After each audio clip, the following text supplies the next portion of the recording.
O número de participantes já está subindo aqui embaixo. Deixa o pessoal se...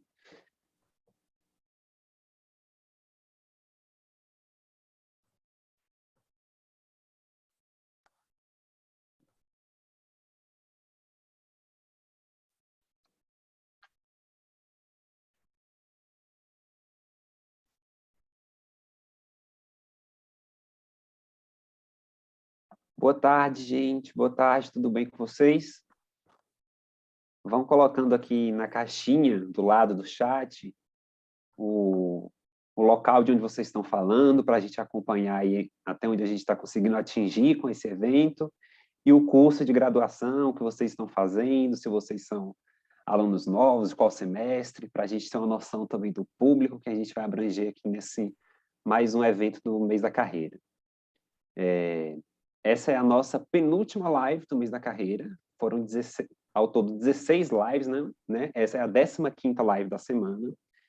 E antes da gente começar e eu apresentar a nossa convidada, passar aqueles recadinhos burocráticos mais importantes, né? As horas complementares, elas vão ser creditadas no sistema para vocês. Então, ao entrar aqui no Zoom, vocês colocaram a matrícula de vocês, então as horas vão automaticamente para o sistema e vão ser computadas depois de um certo período, ou seja, elas não são instantâneas. Se vocês abrirem o sistema lá agora, elas não vão estar, mas elas vão cair. Então, não se preocupem, não precisa mandar o RA de novo aqui no chat ao longo da palestra, da nossa conversa. Então, aproveitem bastante para absorver esse aprendizado e esse conhecimento e fazer questões também, né? Então, para as questões, como a gente já vem falando ao longo da semana, a gente pede que vocês utilizem essa caixinha aqui embaixo, que está escrita QIA, aqui embaixo da tela, porque é onde a gente consegue filtrar mais rápido as perguntas, para não precisar ficar procurando nesse chat que tem bastante conversa e participação. Então, estou vendo aqui que tem um pessoal do Rio, pessoal de Minas, São Luís do Maranhão, Salvador, deixa eu ver onde mais, gente de Curitiba, e os cursos são diversos também, jornalismo, gestão hospitalar, gestão financeira, educação física. Então, Márcia, é um público bem amplo de graduação aqui que a gente está dialogando. Então, sem mais delongas, hoje a nossa live está intitulada a visibilidade trans e o mercado de trabalho, e a nossa convidada é a Márcia Rocha, que é empresária, advogada, integrante da Comissão de Diversidade Sexual da OAB São Paulo e fundadora do projeto Transemprego. Seja muito bem-vinda, Márcia. A gente espera aprender muito com você, a gente está muito ansioso para te ouvir e o espaço é seu. Obrigada pelo convite, pela oportunidade de estar aqui passando para vocês um pouco da minha experiência, da minha vivência, dos meus estudos, né? Eu vou me apresentar, meu nome é Márcia Rocha, eu sou advogada, sou empresária, advogada integrante da Comissão da Diversidade da OAB Seção São Paulo, fui a primeira pessoa trans a conseguir o direito ao uso do nome social, aprovado por unanimidade na Ordem dos Advogados do Brasil. Tenho um assento no Comitê de Direitos Sexuais da World Association for Sexual Health, que é a Associação Mundial pela Saúde Sexual, maior associação do mundo de estudiosos de sexualidade. Sou pós-graduado em educação sexual e sou fundadora e coordenadora do projeto Transempregos, que ajuda pessoas trans a se inserir no mercado de trabalho. Faço palestras pelo Brasil inteiro, sempre, né? Praticamente todos os dias estou fazendo isso, mas vocês vão ver que eu sempre me emociono, é sempre emocionante para mim. Eu gosto sempre de começar contando um pouquinho da minha história, da minha vivência, porque a minha história ela ilustra muito bem como que o preconceito atua, né? No Transempregos eu faço muito isso para empresas também, parceiras do Transempregos. Se vocês olharem no site transempregos.org, vocês vão ver que nós temos praticamente todas as multinacionais, atingimos 1.350 empresas parceiras, e essa sensibilização é fundamental, né? Mostrar para as empresas como o preconceito atua e para todo mundo, para toda a sociedade, que é o que eu estou aqui hoje tentando trazer para vocês.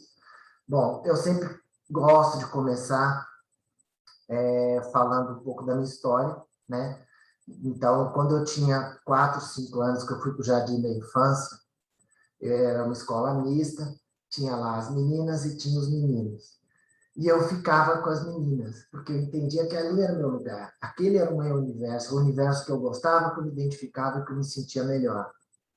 E tudo bem, não tinha problema.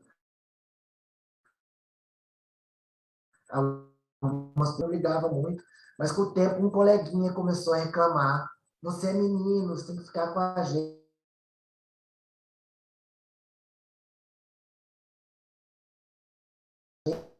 você só fica com as meninas. Eu reiteradamente vinha reclamando, falava: professora, tia, é menino, tem que ficar com a gente, só fica com as meninas. Daí a professora no começo não ligou, mas ele continuou insistindo, trouxe outros colegas e falava: olha, é menino, fica com as meninas. E os outros não ligaram muito, mas foram junto ali, mas não estavam muito. Mas ele ficava incomodado com aquilo, e com o tempo a professora percebeu que aquilo estava virando um problema e disse para mim: você é um menino, você tem que ficar com os meninos.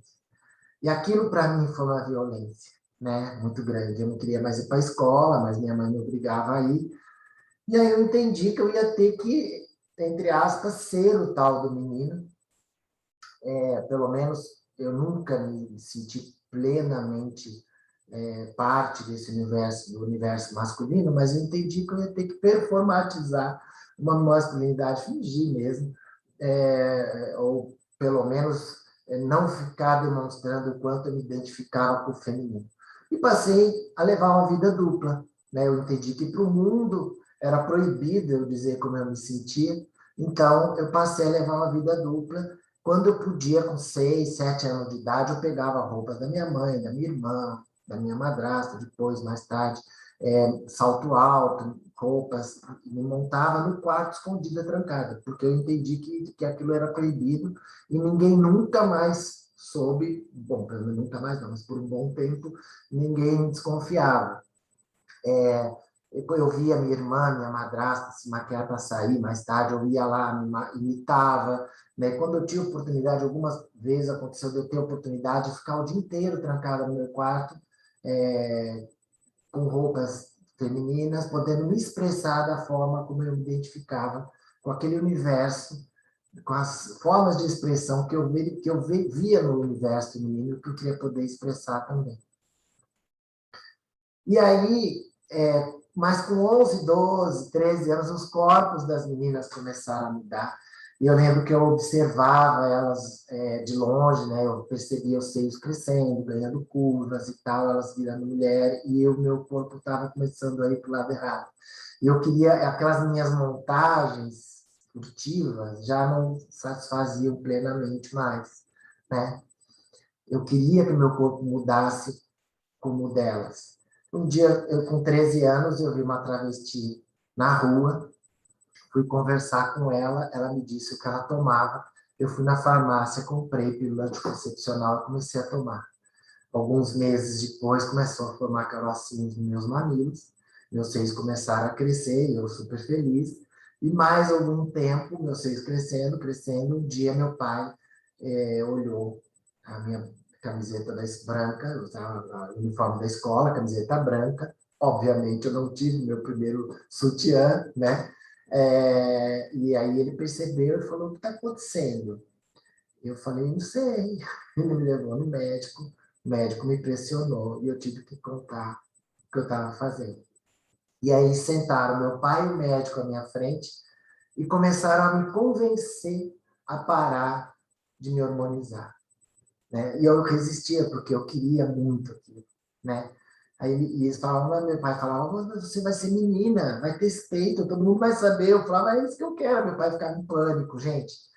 Mais ou menos em 1977, 78, regime militar, eu sou de 64, né? Auge do regime militar, AI-5, né? As travestis que existiam, andavam na rua, eram presas, era uma loucura, não havia espaço, né? Não havia informação, eu não sabia o que acontecia comigo, não existia se falar em trans, não existia, né? Se falava, às vezes, na mídia, piadinhas de gays e tal, mas não se falava. A gente via, andando na rua, a gente via travestis, às vezes, mas eu me identificava com elas, de certa forma, mas não com a vida delas, né? Então, mas meu pai me convencendo, apavorado, morrendo de medo, né, de eu estar querendo me assumir. Mas aí o médico falou, mas você não quer ter uma família? Você não tem vontade de ter filhos? Eu disse, sim. Ele disse, mas se você continuar se hormonizando, você vai ficar estéril. E esse foi o argumento, eu não sabia, né, que eu ficaria estéril, então esse foi o argumento que me convenceu a parar. Eu me lembro que eu cheguei em casa naquela noite, chorei muito, porque eu queria muito. Mas parei, várias vezes na minha vida, voltei a me harmonizar, continuei levando uma vida dupla, continuei me montando, né, me vestindo de mulher. Com 18 ou 9 anos, eu ia para baladas, na época GLS, né, que não existia LGBT, né, era GLS, gays, lésbicas e simpatizantes, o T nem aparecia, né, nem no meio não aparecia.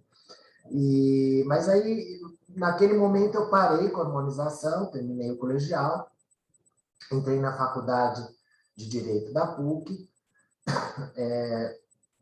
fiz estágio na Defensoria Pública, concursada, depois arrumei meu primeiro emprego numa das maiores imobiliárias do Brasil, como advogada e fechadora, fiquei 1 ano e aí veio o Plano Collor. E o Plano Collor, para quem não sabe, pegou o dinheiro de todo mundo, o mercado parou, o mercado imobiliário principalmente. Eu tinha carro, tinha moto, tinha juntado um dinheiro, peguei tudo, fui morar nos Estados Unidos, morei lá, terminei um curso de inglês, voltei para o Brasil e logo em seguida montei minha primeira empresa, né? E me casei, tive uma filha.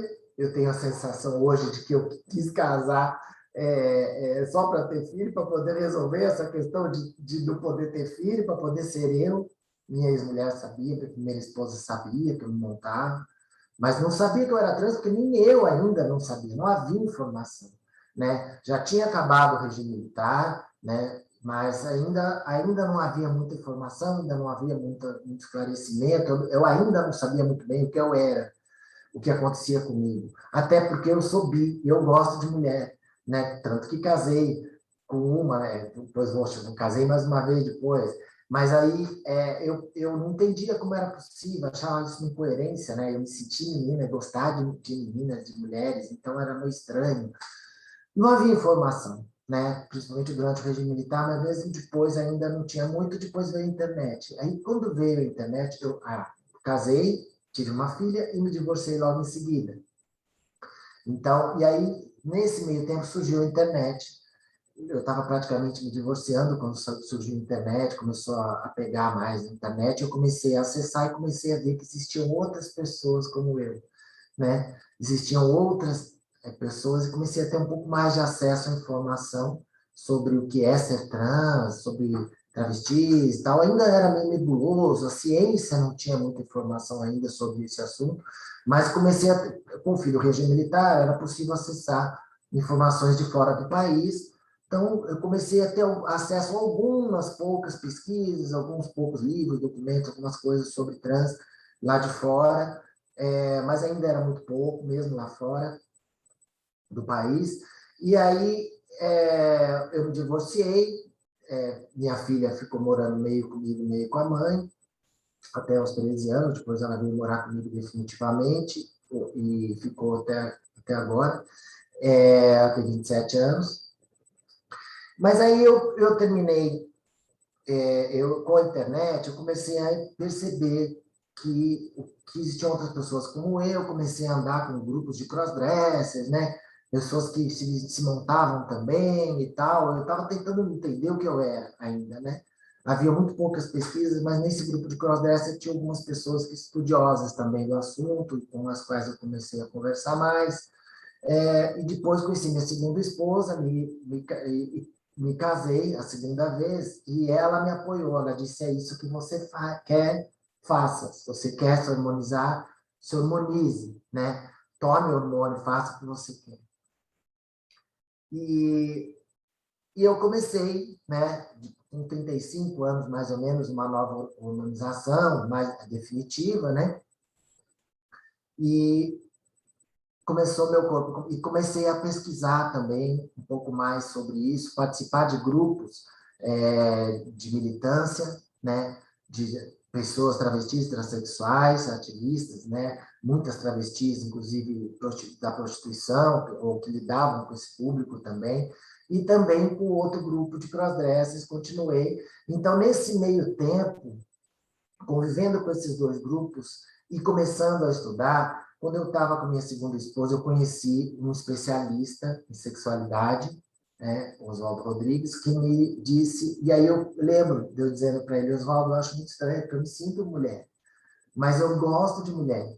E ele falou, mas orientação sexual é uma coisa, identidade de gênero é outra. Orientação sexual é o que te atrai, para onde aponta o seu desejo. Orientação no sentido de bússola, né? Para onde aponta. E identidade de gênero é como você se sente entre ser homem e mulher ou outra coisa qualquer, como diz Letícia Lanz. E aí, Letícia Lanz é uma amiga minha que é filósofa e psicóloga e trans do Paraná.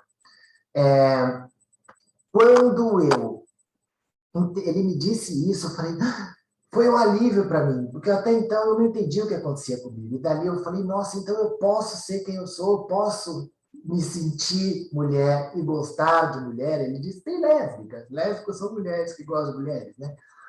Então, eu falei, eu preciso entender melhor esse assunto. E aí eu comecei a estudar, já tinha mais informações, o tempo foi passando, né, nessa fala, né?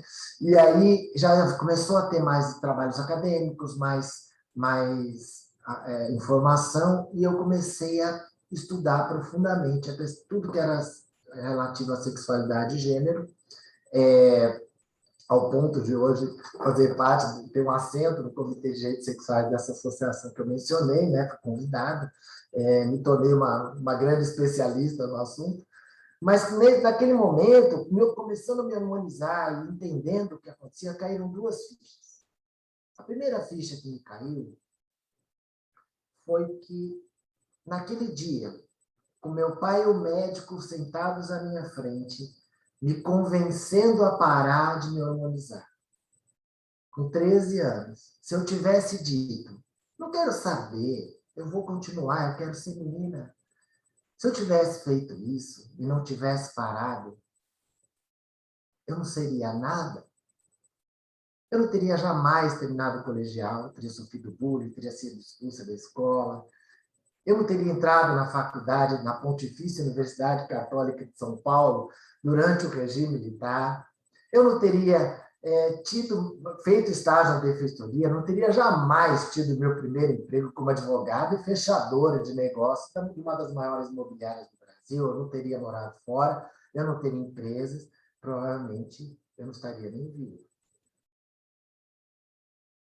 Quando eu entendi isso, né, aí já estamos falando de 2007, 2008, 2009, por aí, convivendo também com as travestis do movimento social, travestis transexuais do movimento social, eu também percebi que a diferença que existe entre a minha pessoa e aquela travesti que está ali na esquina, em extrema vulnerabilidade, é sorte e oportunidade. Eu nasci no Jardim Europa, em São Paulo, um dos bairros mais chiques de São Paulo, estudei nas melhores escolas, fiz direito na PUC, tive todas as portas abertas, todos os privilégios de um homem branco, cis, hétero, né, de classe alta, sendo que eu não era cis, mas ninguém sabia, né, porque meu pai foi um grande herói. A sorte foi essa, meu pai nunca disse para mim, não seja, não quero filho assim, não te aceito do jeito que você é. Ele disse para mim, não conte. E por não contar, eu consegui construir uma vida. A grande maioria dessas meninas que estão na prostituição que a gente vê hoje, se você for conversar com ela, e eu já fiz isso, nós vamos dizer que a família disse não seja. O pai disse não te aceito assim. A mãe disse saia de casa. Ou houve choque e a pessoa acabou saindo. Então, quando eu percebi que isso estava acontecendo, eu comecei com a sensação de injustiça, enquanto advogada que sou, né, eu percebi que eu precisava senti que eu precisava fazer alguma coisa a respeito. que eu precisava, o que eu poderia fazer. E aí juntei um grupo de pessoas, nós tínhamos uma associação chamada ABRAT, né? Eram poucas pessoas, era eu, Maite Schneider, que hoje trabalha comigo no Transempregos, Laerte Coutinho, que é cartunista da Folha em São Paulo, Letícia Lanza, essa que eu mencionei, do Paraná, e começamos a discutir João Nery, João W. Nery, que foi o homem trans que escreveu o livro Viagem Solitária, que modificou o mundo dos homens trans no Brasil, né? Trouxe, eu divido o universo de homens trans entre antes de João e depois de João Nery, né? E aí, quando eu comecei a conversar, juntei esse grupo, comecei a conversar, surgiu a questão da empregabilidade. Nós conhecíamos muitas pessoas trans que tinham histórias diferentes, nós 4 tínhamos, né? E eu também tinha, né? Então, nós conhecíamos outras pessoas que também tinham uma história diferente. Às vezes, a família, às vezes ficaram no armário, como eu, não contaram, ou assumiram e conseguiram, com o apoio da família, estudar e ter uma vida diferente, não ir para a prostituição, ou também se assumiam mais tarde, como eu acabei fazendo, mas quando se assumiam, às vezes perdiam o emprego, tendo qualificação, tendo experiência, perdiam o emprego e nunca mais conseguiam trabalhar. Nós conhecíamos pessoas assim, além daquelas do movimento de travestis transexuais, que às vezes conseguiam também estudar e tudo, não tinham a menor chance, ou queriam trabalhar e não tinham oportunidade, eram obrigados a ficar na prostituição, por falta de opção. E diante disso, eu conversando com o João Nery, falei, João, o que a gente pode fazer? Ele falou, olha, tem um menino de Minas Gerais, o Paulo Bevilacqua, que tem ideia de fazer um site.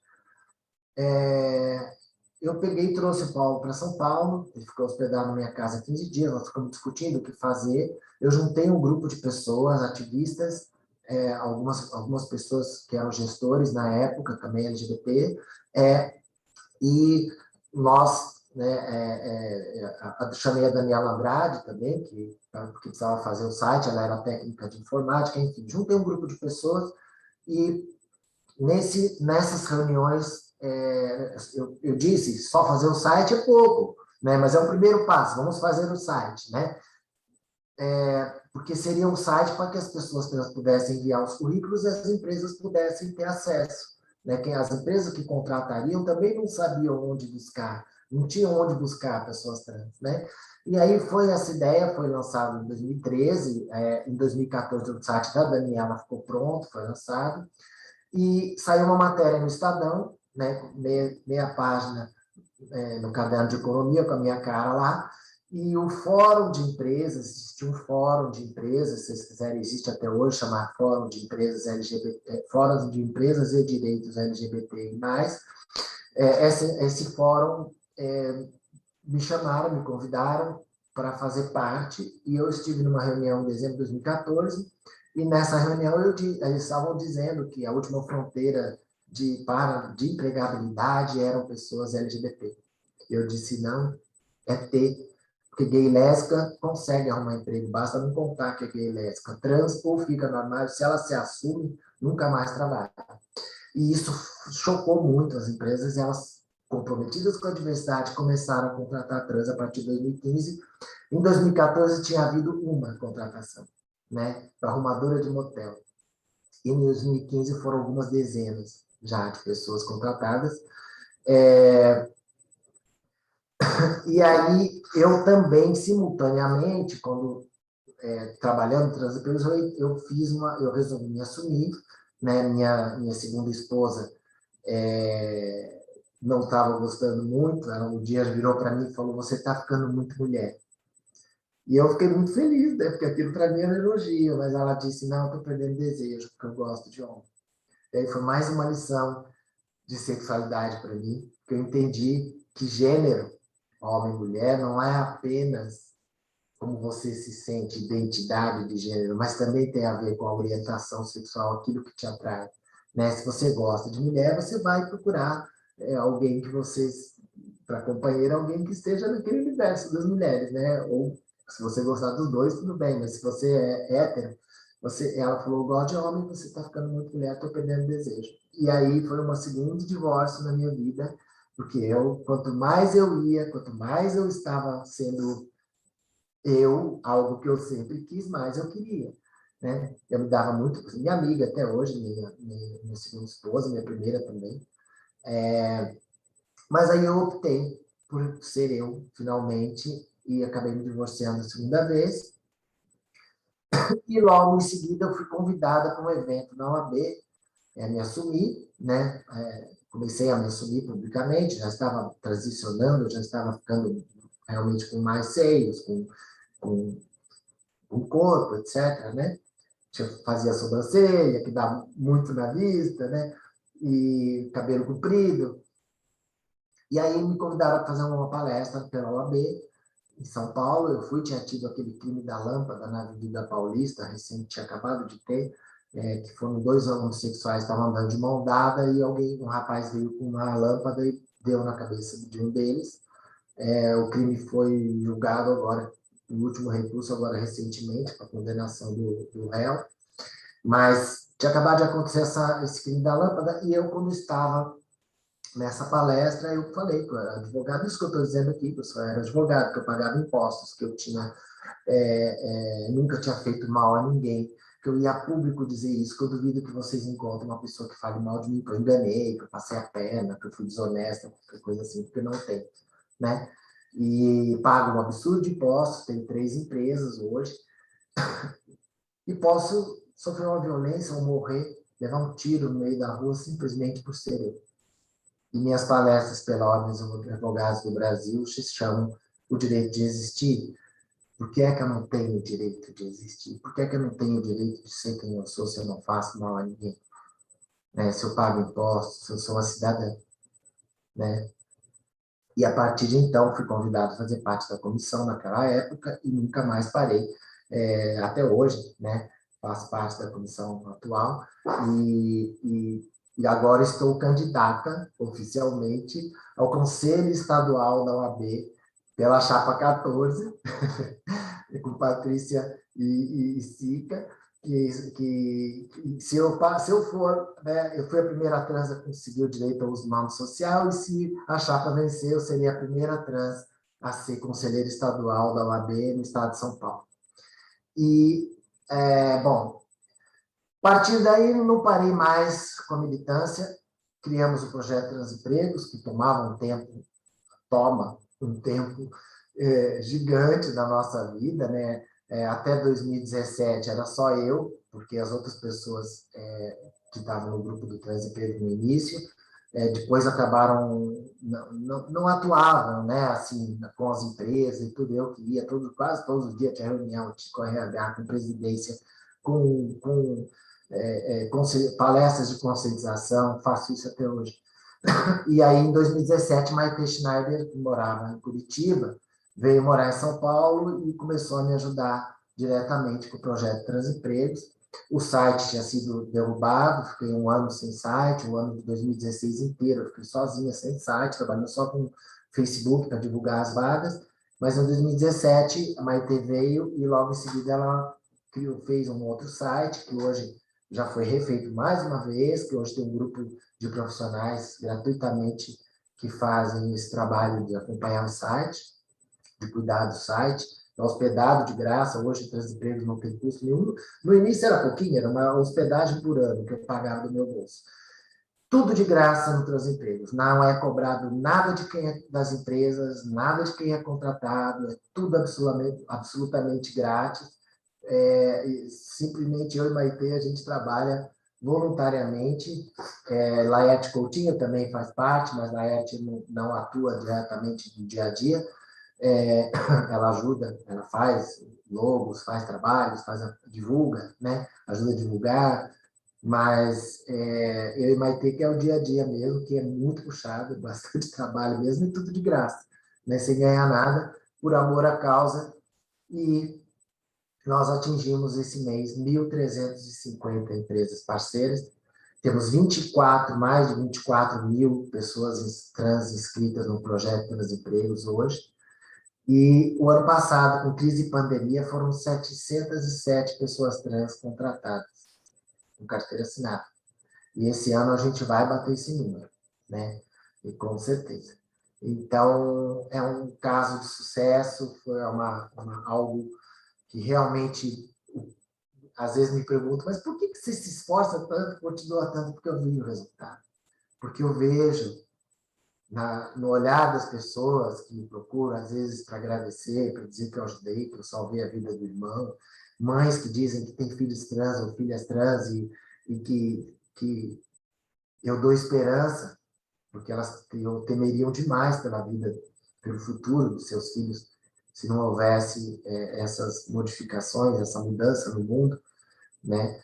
Quando eu comecei em 2007, não havia trans universidade, não havia trans em empresas, não haviam trans, nós não víamos, pelo menos, né? Eram muito poucas, muito poucas. Hoje eu vou nas universidades fazer palestra, nas empresas fazer palestra, na UAB, e sempre tem trans. Né? Em todas as universidades que eu vou, sempre tem uma ou duas, pelo menos. Eu já tive em faculdade, tem bem mais, várias.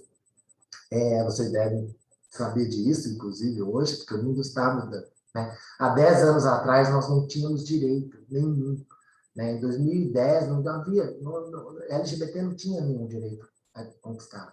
Todos foram no judiciário e nos últimos 10 anos. Então, adoção, união estável, casamento, direito ao nome, a criminalização da homofobia, que o doutor Pauliotti, meu colega e amigo, temos processos juntos, inclusive conseguiu, a pedido do Partido Cidadania, a criminalização da homotransfobia, que foi uma ação maravilhosa, né? Talvez a maior delas, e mais recentemente doação de sangue, né? Direito a doar sangue, nós não podíamos doar sangue, né? Aí no meio do caminho também teve a despatologização da questão trans, deixou de ser considerada doença na Organização Mundial da Saúde. Eu também participei desse processo aqui dentro do Brasil e fora do Brasil, com elaboração de declarações, né? Inclusive dessa associação que eu faço parte. Fizemos declarações a favor de despatologizar, né, com argumentos técnicos científicos, inclusive eu sou a própria expressão, né, que eu ia nessas reuniões e dizia assim, que raio de doença é essa, que se eu não conto, eu sou o cara, eu sou perfeito, mas se eu conto que eu sou trans, eu passo a ser débil mental, eu passo a ser incapaz, doente, né?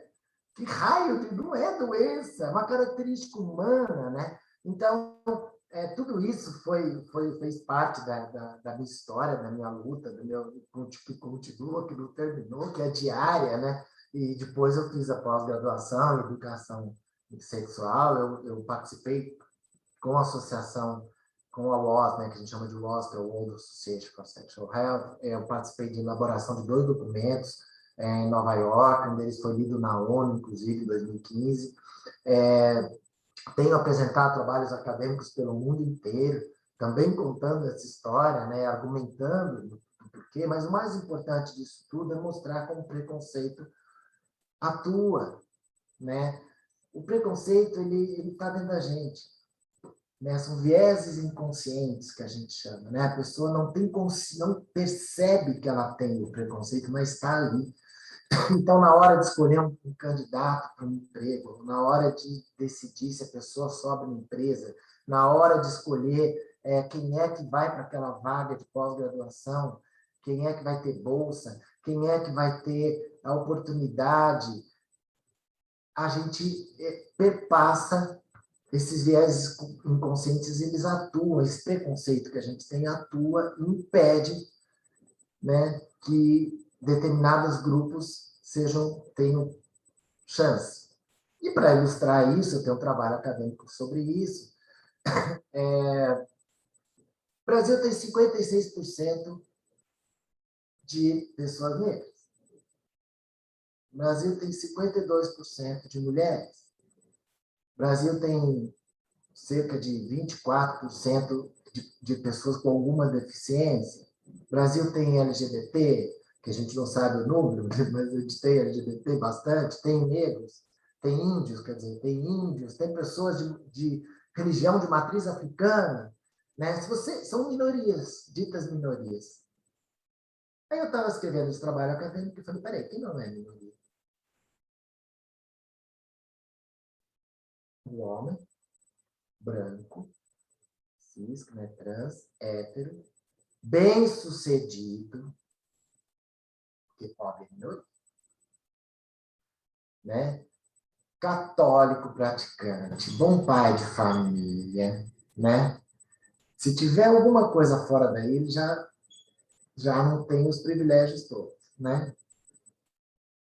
Que não traz esposa, que publicamente, né? Que não traz esposa, que não bate nos filhos, que não bebe, que não fuma, que não joga. Esse cara é uma porcentagem da população desse tamanho, se é que esse cara existe, né?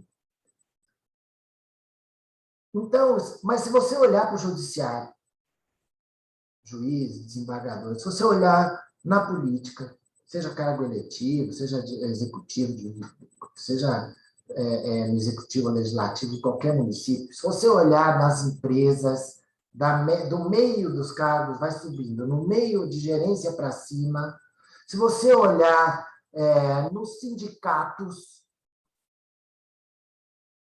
quem é que está na liderança? Esse grupinho de homem branco, cis, hétero, que estudou inglês desde pequenininho, que estudou nas melhores escolas, que teve condições de pagar as melhores universidades, que morou fora, que fez pós-graduação no exterior, né? Quem é que consegue, quem é que entra para cargos públicos de maior projeção? São essas pessoas, né? E não é justo, porque isso é 5% da população. Quantas pessoas são?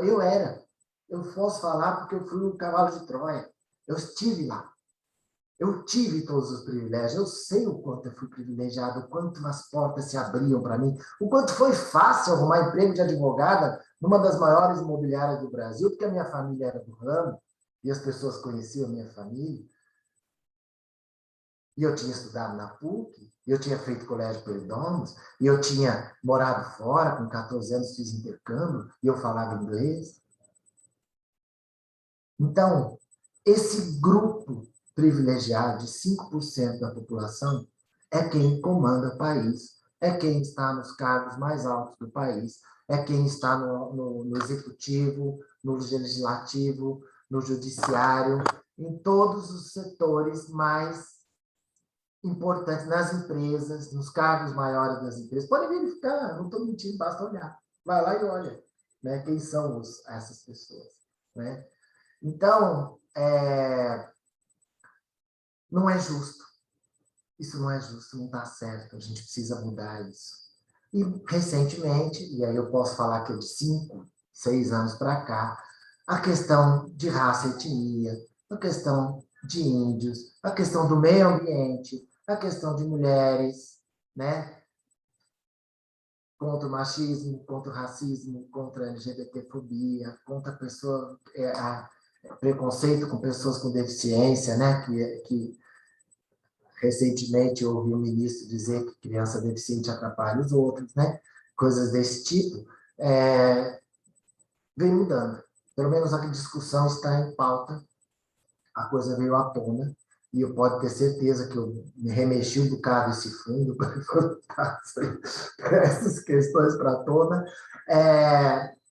E é importante que esteja, né? É fundamental que seja assim, né? Que a gente vá para rever esses valores, porque não é justo que um grupo tão pequeno tenham todos os privilégios, tenham todas as capacidades, tenham todas as capacitações, tenham todas as condições para comandar e todos os demais 90% ou 95% da população seja preterida.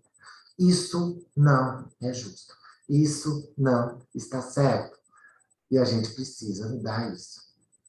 Ainda mais, principalmente no Brasil, né? Que é um país tão diverso, né? Diversidade é algo que está em todo mundo, né? Inclusive o homem branco, ele faz parte da diversidade, mas a diversidade é todo mundo. E a gente precisa dar oportunidades para todos.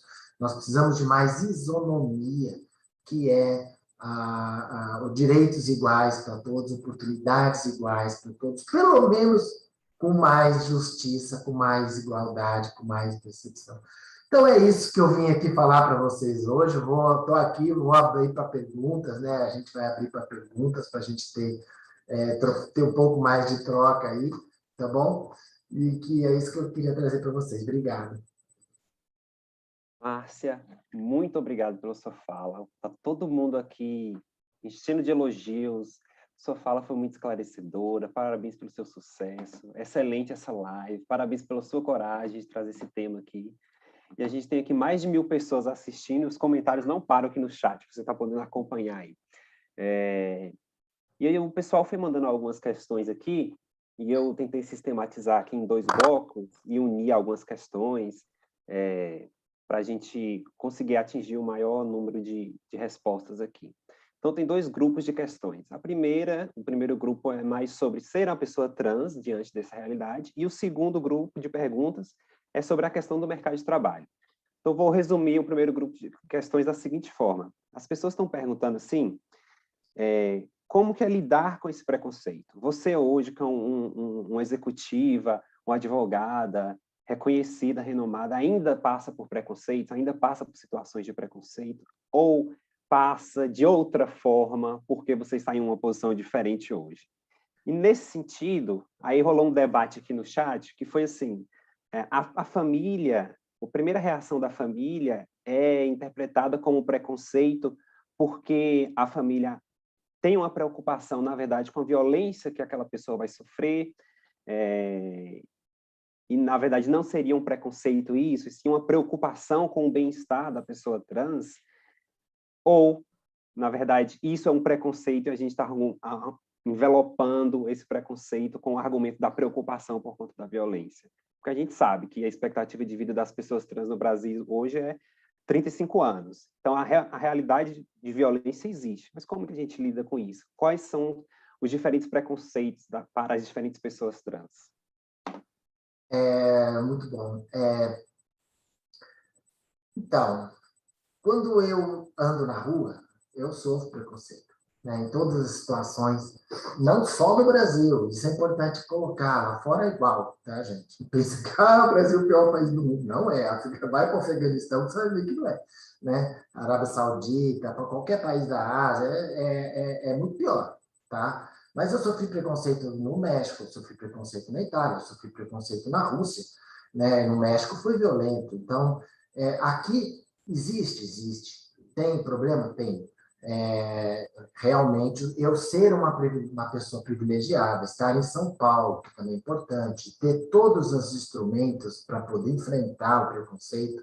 Quando alguém me discrimina, eu sei os meus direitos, eu conheço os meus direitos, posso carteirar, mostrar minha carteira da OAB com nome social, e tenho todas as ferramentas de argumento, inclusive, para me defender. Né, de um policial, de um delegado até, né, porque o preconceito existe em todos os setores, né, dentro do judiciário, inclusive. Então, é óbvio que todas essas armas que eu tive por conta dos privilégios tornam mais fácil, ou menos ruim, lidar com o preconceito, mas ele existe. Né? Eu ando na rua, vou num restaurante, tem gente que levanta e sai e troca de mesa. Então, isso existe, é constante, é o tempo inteiro. Mas eu realmente tenho mais ferramentas para lidar com ele e estou aqui lutando, usando todas elas para mudar a realidade, porque a gente só vai, não adianta só ler, né? A gente precisa mudar a cabeça da sociedade como um todo para que haja realmente avanços, para que haja modificações reais. Quanto à pergunta das famílias, eu acho que tem um pouco de tudo. Eu acho que sim, tem família como meu pai, falou, não seja, não conte, né? Porque ele morria de medo, ele sabia o que eu ia passar. Então, existe isso também. Cada vez esse argumento vai diminuindo, porque as coisas estão mudando. Hoje existe leis protegendo crianças trans, adolescentes trans, hoje tem direito ao nome nas escolas, tem direito ao uso de banheiro, hoje tem leis protegendo tudo isso, hoje existe criminalização da homotransfobia, né, crime de racismo, que a partir de desde ontem deixou de ser, passou a ser imprescritível, né? Então, existe uma série de ganhos de direitos que vão modificando essas questões. Mas também existe o preconceito, depois disso, muitos casos de mães que dizem, não te quero assim. Eu digo que, às vezes, é mais fácil uma mãe ir no presídio, levar comidinha para o filho que matou, roubou, matou 15 pessoas, roubou o banco, e ela vai lá todo domingo, todo dia de visita, com franguinho, com farofinha, para levar para o filho, com cigarrinho, com não sei o quê, e ela, às vezes, não aceita o irmão que é trans. Então, isso é fato, né? É mais fácil uma mãe aceitar o filho roubado do que o filho ser trans, mesmo que ele seja engenheiro, né? Então, isso é complicado de lidar, né? Na minha família isso não aconteceu, eu fui contando aos poucos depois, quando eu resolvi me assumir, fui contando aos poucos. Houve alguns afastamentos, sim, houve perda de contato, sim, houve alguns problemas familiares também, mas eu já era quem eu era, né? Eu já tinha toda a argumentação, eu já tinha a minha formação, que ia me expulsar de casa, porque eu já morava sozinha, já era empresária, então o choque é muito menor, né? Do que uma pessoa de 13 anos que está perdida, que ainda nem sabe quem é, que ainda não entende o que acontece com ela. Né? E sofre violência na escola, sofre violência da professora, sofre violência dos pais, sofre violência dos tios. Tem lésbica que sofre estupro corretivo. A família fala, estuprem ela para ver se ela aprende a gostar de homem. Isso é uma loucura, isso acontece, isso é fato. Não estou inventando aqui, né? Então, essas questões todas são muito sérias. O preconceito, ele mata, de verdade, né? Você comentou números, Kaique, de 35, média de idade de 35 anos, esses números não são verdadeiros, tá?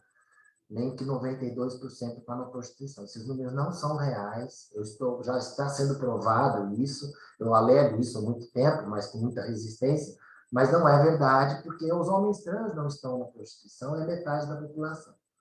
Né? Então, eles não estão, então já não é verdade. No transemprego, nós temos 24 mil currículos, 40% tem curso superior.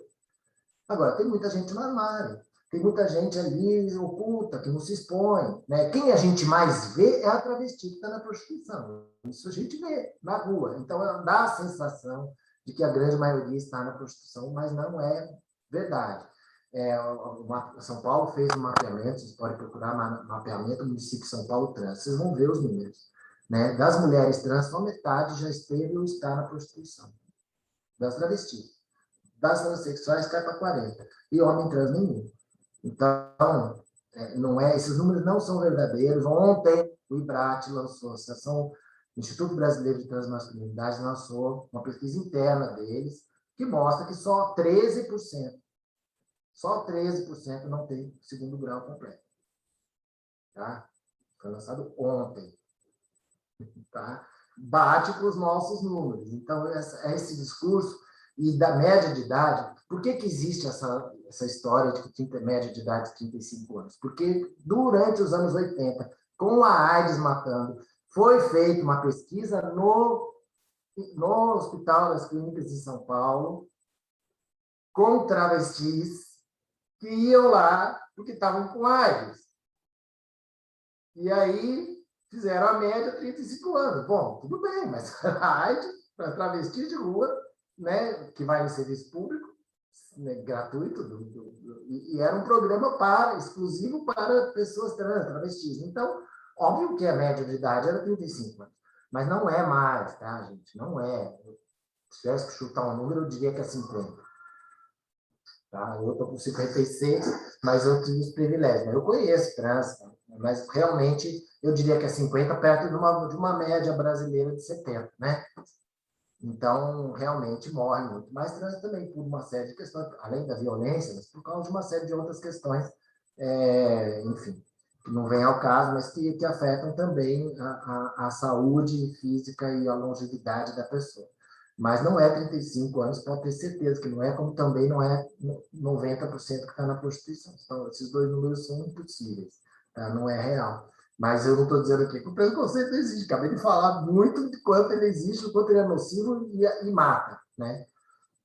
A gente precisa de números mais verdadeiros, mas o governo não faz, né? O Estado não faz, não entra. Né? Aliás, não está fazendo nem para cis hétero. Né? Então...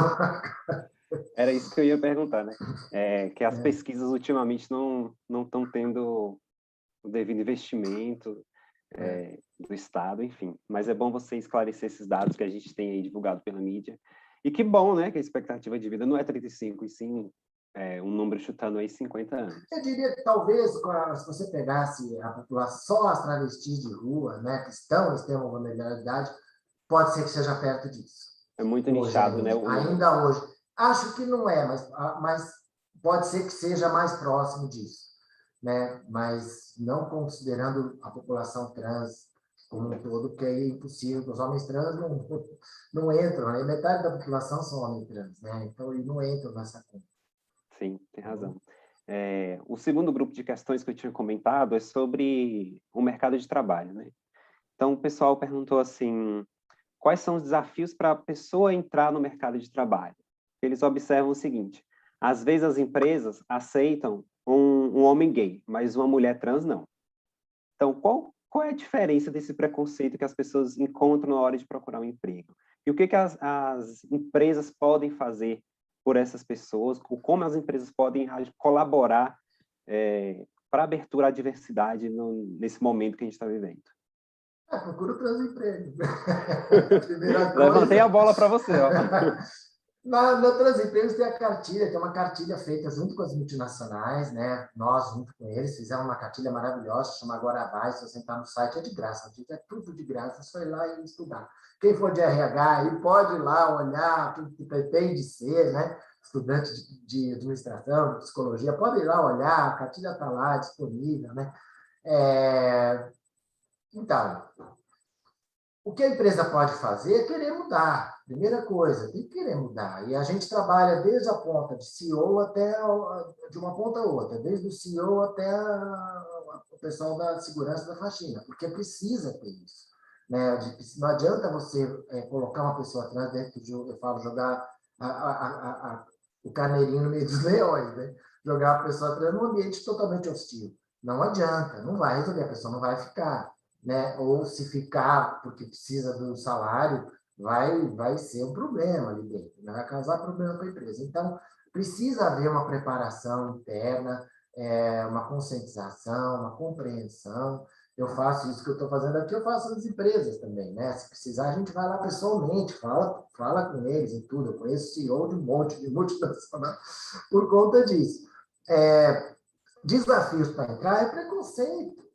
É o preconceito, o viés inconsciente que está na pessoa que faz a contratação. Quantas vezes eu não vi CEO, presidente do Carrefour Mundial veio para cá, conversei com ele, o presidente da Bayer Mundial veio para cá, eu conversei com ele, e a pessoa fala assim, eu quero que contrate. Carrefour é maravilhoso, foi um dos primeiros parceiros nossos, criaram o primeiro programa de inclusão, ação afirmativa de inclusão de pessoas trans, tem dezenas de pessoas trans desde 2013, mas 2014, desde 2015, o Carrefour, janeiro de 2015 eles lançaram o programa, e já naquele ano mesmo contrataram mais de 70. Então, mas às vezes vem o CEO e fala, eu quero que contrate. E você não consegue, né? Porque o RH, alguém lá, tem algum gargalo ali, a outra ponta não quer. Ou às vezes o RH quer, mas na hora que sobe o currículo para a segunda instância ali, cortam. Tem algum gargalo interno que impede. Tem empresa que é nossa parceira desde 2015 e nunca contratou, né? Então, para inglês ver mesmo, né? Às vezes tem até ações legais de outras áreas, de mulheres, de pessoas mais 50 a mais, né? Pessoas com deficiência até tem, mas com trans enrosca, né?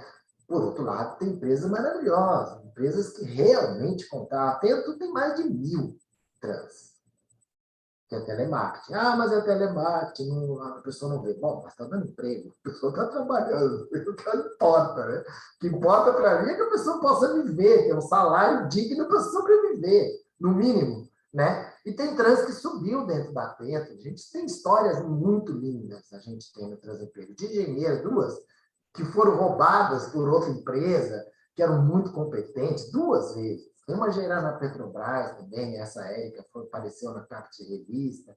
Tem 2 trans brasileiras engenheiras também, prestando serviço para a NASA. Né? Então, uma de Bauru e uma aqui de São Paulo. Uma de Brasília e uma de Bauru. Então, tem histórias muito legais que a gente poderia ficar falando horas. Existem casos maravilhosos, né?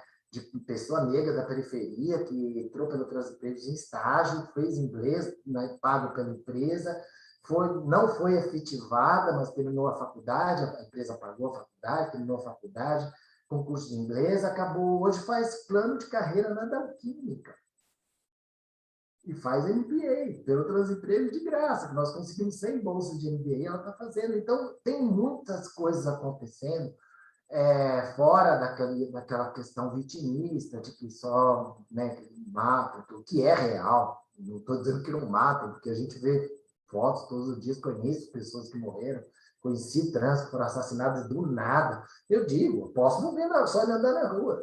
E não é justo.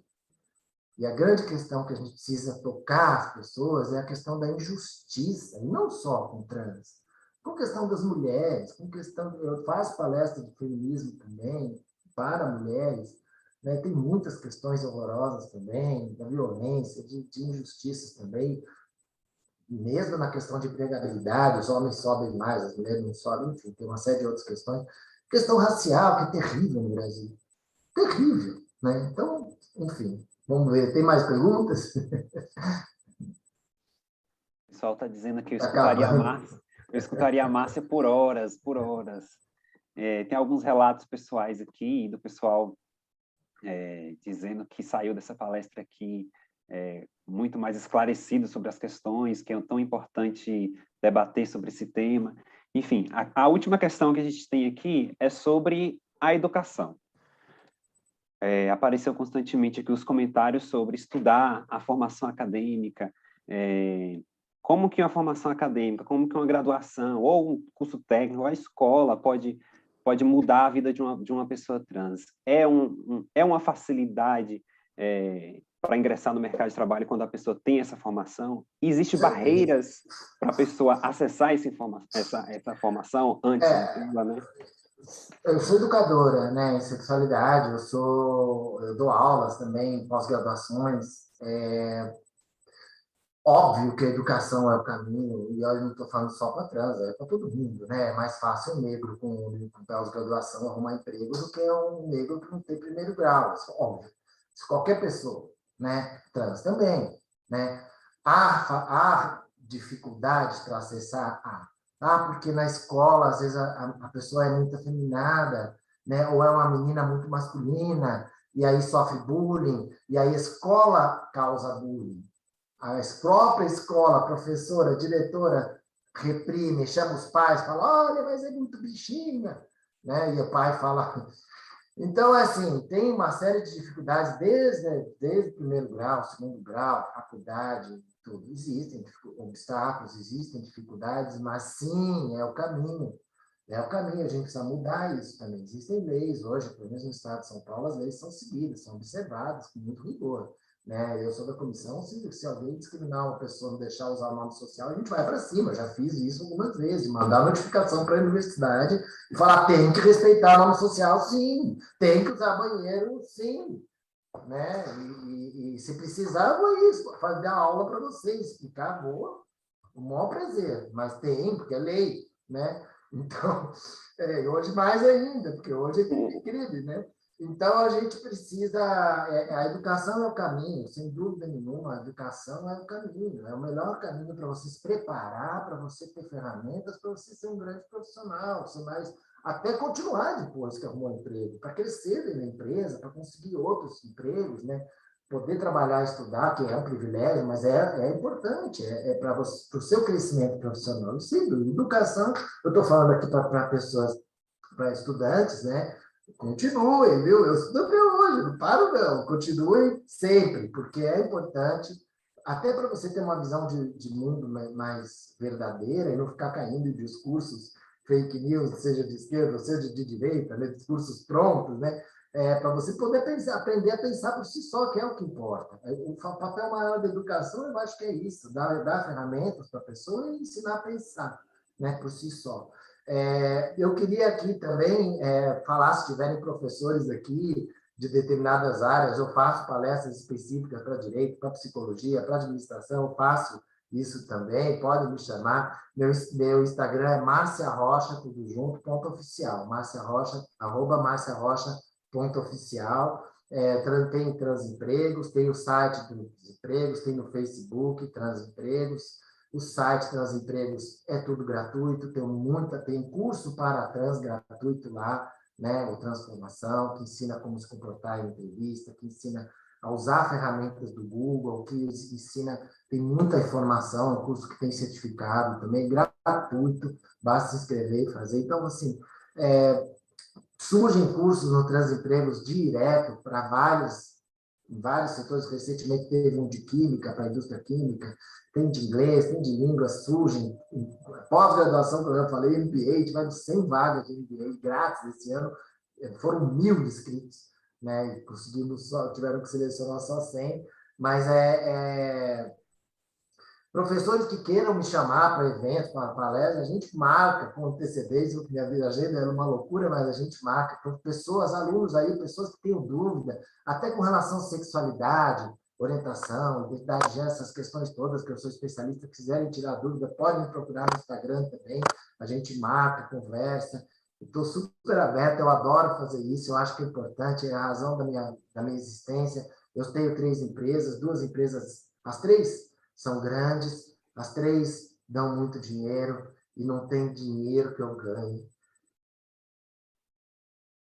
que seja mais importante que isso, que eu faço de graça.